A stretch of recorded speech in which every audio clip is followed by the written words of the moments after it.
Hey team, it's True Love here with another One Piece discussion video. This one is in regards to Trafalgar D. Water Law and what his plans are for the whole series. Trafalgar Law is one of the more pragmatic, calm, thoughtful characters over the whole series. He always thinks before acting and he always has a long-term plan in place. So what is this plan? Not just for Wano, but for the whole endgame of the series.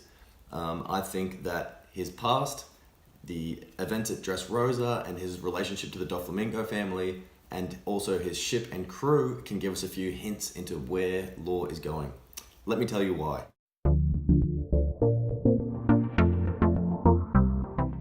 Law fills a kind of strategist role in Luffy's immediate alliance. He really has had quite an impactful effect on the story and on Luffy's journey. Let's go over some of the things that he's been through in his life and his backstory. He's seemingly the only survivor of Flevance in North Blue, where he was from. We're not going to go into detail for Law's backstory as a child too much, but he saw things like his parents getting shot in the back by the world government, and I believe his sister burnt down in his parents' hospital. Sorry, his sister burned to death in the hospital that burnt down. The only way that Law escaped was by hiding under a pile of dead bodies. Yeah. He joined the Doflamingo family of pirates at a very young age as a sort of apprentice, similar to how Buggy and Shanks run Goldie Roger's crew. He was trained by the entire crew, but specifically Lao G taught him hand-to-hand combat, Gladius taught him how to shoot a gun, and Diamante taught him how to sword fight with everyone. Doflamingo himself also said that he would train Law up to kind of be his right-hand man in 10 years. So he's, from an early age, he had quite a bit of training in combat. After Luffy was gravely injured in the Summit War, the Heart Pirates led by Law showed up in the nick of time and scooped up Luffy, escaped from Kizaru, and tended to his wounds in their operating theatre that they've got on their submarine. Law stole the hearts of 100 pirates. It's not stated clearly if he actually killed them. We know that Law, with his Opi Opi no Mi, can steal the hearts of people and actually leave them alive. So we're not sure if he actually slaughtered 100 people or just stole them as a token to give to the government. Of course, he did this to get the title of Shichibukai.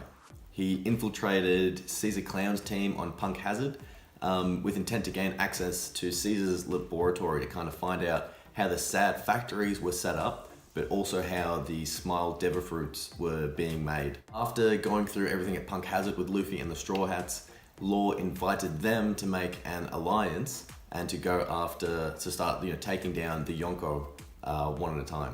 Obviously they captured Caesar pretty easily, and it was Law's plan to use him to blackmail Doflamingo into starting a conversation with them. After the negotiations failed, Law's plan moves forward to the let's beat up Dofi stage, with a plan to defeat him, at least to disrupt the flow of Smile fruits to Kaido.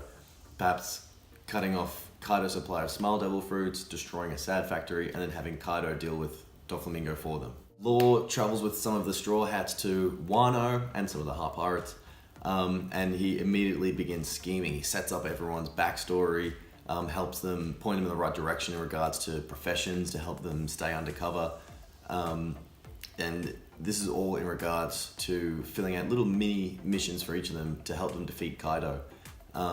It focuses on the meta mission of the final battle at the Fire Festival. We all know it's not going to be the final battle. It can't be the final battle so soon. But this is just another example of Law planning and making fantastic plans in general. Law being the strategist that he is, we know that he doesn't do things for no reason. He always thinks before he acts. We've seen him get angry at Luffy for being super frustrated with Luffy, for not sticking to plans, or for being too impulsive. So what is his reason for setting up and seeing through these list of events? Let's start with Doflamingo. So we know of his hate for Doflamingo due to the death of Rocinante. Rocinante saved Law's life. He didn't just save it physically, he also saved it spiritually. He saved it emotionally. Dressrosa, when Law is speaking to Sengoku, he says that Rocinante gave me back my life. You know, he said, he gave me back my life and my spirit. I am forever in his debt. Law, he's a tad emotionally dead, but he still has his humanity. He's still a good person. There's still someone in there deep down. Law recognized Rocinante as someone, as a genuinely good person, like not just to him, but in the whole context of the world, where you have, you know, good people, neutral people, and evil people in every faction, whether it's Marines or pirates or whatever. He simply wanted to stop his brother from doing evil acts, which began when he killed their father. He genuinely wanted to save Law's life. He genuinely cared and loved Law and wanted to save him. He spent, you know, he went 6 months just taking Law to different hospitals all around the world, trying to help cure him of his amber lead fever. Law wanted to exact revenge on Doflamingo because of the way that he feels about having his savior and idol killed in cold blood. For now, in the story, this vendetta has been dealt with. Doffy has been defeated with the help of Luffy and is in jail in Impel Down. Job's done. This doesn't explain is why he wants to go after Kaido. Does he want to be a Yonko himself? Does he want to be the Pirate King? So again, what are his goals? Looking over Law's backstory, there are quite a few specific events, people, and places that lead us in a direction where we may think as he... Looking over Law's backstory, there are a few standout figures, places, and events that stand out as catalysts for how Law may view these goals. Whether it's defeating Doflamingo, exacting revenge on the world government for what happened at Flevance, or perhaps, you know, continuing his parents' legacy and becoming a great doctor, you know, maybe having his own hospital. I've already mentioned that I believe the Doffy chapter in Law's life is as good as over and done with, at least in the confines of One Piece, of, you know, Luffy's story. Allying himself with Luffy and gaining strength until they can rival a Yonko, that would actually put them in a position where they could damage the world government. Despite these goals being either completed or well on their way to completion, I believe that Law's endgame plan is more in line with his parents' legacy and being a great doctor, maybe being the world's greatest doctor. Let's go over a few reasons. So Law was training to be a doctor with his father in Flevance. This was long before he ever ate the Ope Ope no Mi. Despite the connections to surgery and everything with his devil fruit, he was already a doctor at heart when he ate it.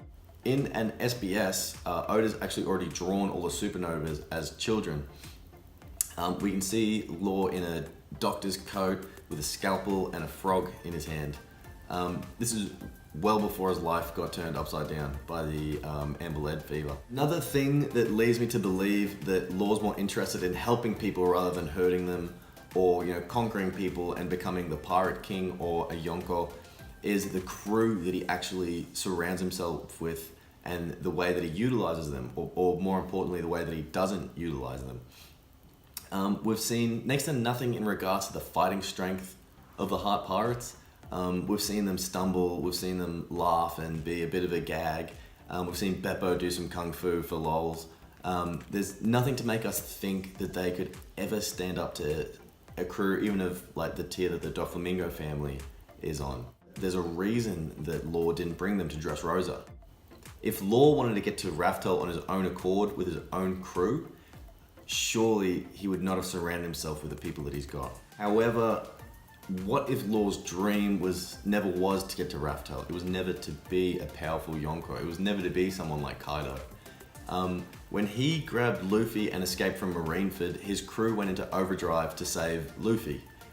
Setting up the operating theater, they precisely slid into each of their roles, and this is what they're made to do. This is what they're trained to do. This is what they're specialists in. They're essentially a mobile hospital with their submarine. It's a safe joint that they have actually set up to heal people, to tend to wounds. Think again of Rocinante and Law traveling for 6 months looking for a doctor that could heal young Law. Now imagine modern day Law with his submarine and his crew actually traveling around to all these people, similar to like Hiluluk, whatever. With Law's crew currently in Wano, we know there's going to be a massive war, and they could be there saying, like, filling in a role of just healing everyone that's going to be severely wounded after the battle. We know Akainu has said that he's on his way to Wano, or he's going to go to Wano. He said he's not sure how strong the samurai are, so he'll just go there himself. It's not guaranteed that the Marines will have that sort of first aid presence, or that they'll be capable of healing all the wounded afterwards. Akainu doesn't really give a fuck about that. And perhaps that is where the Heart Pirates will actually step in. So to wrap this up, Law's initial plan of killing Doffy, it didn't include Kaido at all. He wanted to destroy the Sad Factory, stop the production of smiles, to enrage Kaido and have Kaido deal with Doflamingo, kill Doflamingo. Straw Hats actually got to Punk Hazard completely by chance.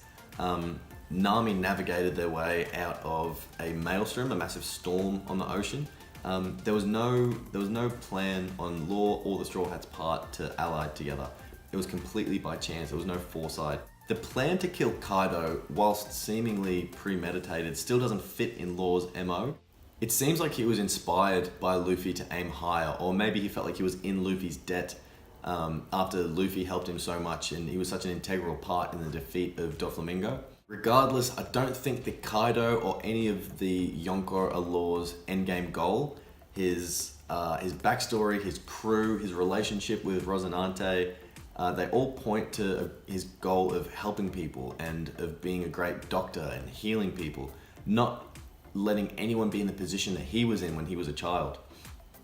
I think his goal is for the betterment of mankind and to help people, specifically by becoming a great doctor.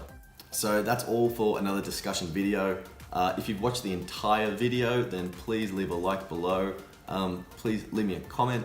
Tell me what you think. Do you agree? Do you disagree? Anything. My name's True Love, and I'll see you later. Bye-bye.